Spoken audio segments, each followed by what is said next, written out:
राजनीति में कभी कभी ऐसा भी दौर आता है जब गठबंधन सिद्धांत से ज्यादा सौदे में बदल जाया करती है और बिहार इस प्रयोगशाला का स्थायी केंद्र बन चुका है। 2015 में जब ग्रैंड अलायंस ने 177 सीटें के साथ में नरेंद्र मोदी की लहर को रोक दिया था, तब लगता था कि शायद यह गठबंधन एक वैचारिक ताकत बनेगा, लेकिन हुआ ठीक इसका उल्टा। नीतीश कुमार की राजनीति में जो संघर्ष हुआ करता था वह धीरे धीरे सहूलियत में बदल गया। सत्ता से दूर रहना उन्हें उतना ही असहज लगने लगा जितना एक मछली को पानी के बिना रहना लगता है। और राजनीति का यह इमल्सिफिकेशन यानी कि तेल और पानी को मिलाने जैसा एक प्रयास तभी तक चलता है जब तक उसे बराबर फेंटा जाता रहे। किया तो नीतीश कुमार ने भी वही, कभी भाजपा के साथ रहे तो कभी उसके खिलाफ, लेकिन बार बार की इस फेटाई ने जनता को थोड़ा थका दिया। 2020 के विधानसभा चुनाव में जनता दल यू को 43 सीटों पर सिमटना पड़ा। यह इस बात का सबूत था कि बिहार की राजनीति अब मिश्रण नहीं, मिश्रण करने वालों को देखने लगी थी। दूसरी तरफ भाजपा 74 पर पहुंच गई, लेकिन भाजपा का श्रवण वोट बैंक नीतीश से नाराज रहा। लेकिन जनता दल यू का वोटर भाजपा को साथ देने में कोई दिक्कत या झिझक नहीं दिखाई। यह सियासी गणित नहीं था, भरोसे का एक समीकरण था, एक तरफा था। आज की गठबंधन राजनीति दरअसल वोट शिफ्टिंग का कमीशन मॉडल बन चुकी है। राष्ट्रीय पार्टियां ब्रांड है भाजपा और कांग्रेस, उनके साझेदार हैं लोजपा, हम, जनता दल यू और राजद। ये सब एजेंट हैं जो वोट की दलाली पर राजनीति करते हैं। दलित, पिछड़ा, सवर्ण, सब वोट ब्लॉक अब मालिक नहीं, मार्केट बन चुके हैं। और जिस दिन यह मार्केट ठंडी पड़ती है, चुनावी थर्मामीटर भी ठंडा ही पड़ जाता है।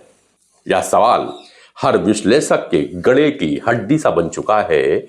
पासवान और मांझी जैसे वोट शिफ्टर्स के बावजूद दलित मतदाता आखिर भाजपा को वोट क्यों नहीं देता है?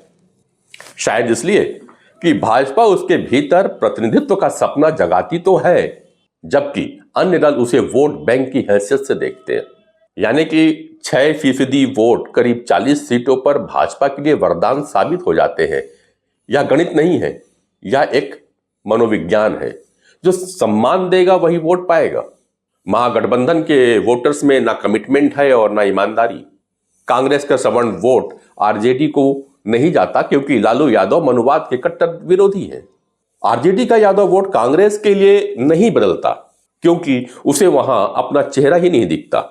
परिणाम 2020 में कांग्रेस 19 सीटों पर सिमट के रह गई। तेल और पानी दोनों मौजूद थे, पर मिलकर भी कोई राजनीतिक घी नहीं बना सके। आज सबसे बड़ा संकट यह है कि जनता में उबाल दिखता ही नहीं है। जनता उबल ही नहीं रही है। राम मंदिर, संविधान, हिंदू मुस्लिम, यह सब अब लोकसभा के विषय बन चुके हैं। राज्य की राजनीति अब रोटी, रोजगार और रेटिंग के इर्द गिर्द घूम रही है।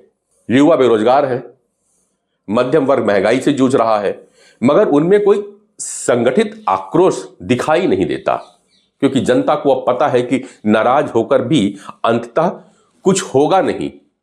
पीना तो इमल्शन ही है, चाहे नीतीश का हो या तेजस्वी का या फिर नरेंद्र मोदी का। 14 नवंबर 2025 को बिहार विधानसभा के नतीजे आ जाएंगे।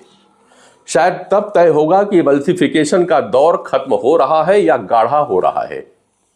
अगर जनता ने एक तरफा फैसला लिया तो इसका मतलब होगा अब फेंटने वाले बदल गए हैं, और अगर फिर वही मिश्रण लौट आया तो समझ लीजिएगा बिहार अब सिर्फ सियासत नहीं, प्रयोगशाला भी नहीं रहा, वह अब रासायनिक राजनीति का केंद्र बनने जा रहा है, जहां सिद्धांत नहीं अनुपात चलते हैं, जहां विश्वास नहीं वोट ट्रांसफर चलता है, और जहां नेता नहीं इमल्सिफायर तय करते हैं कि कौन सा तेल कब तक पानी में घुला रहेगा।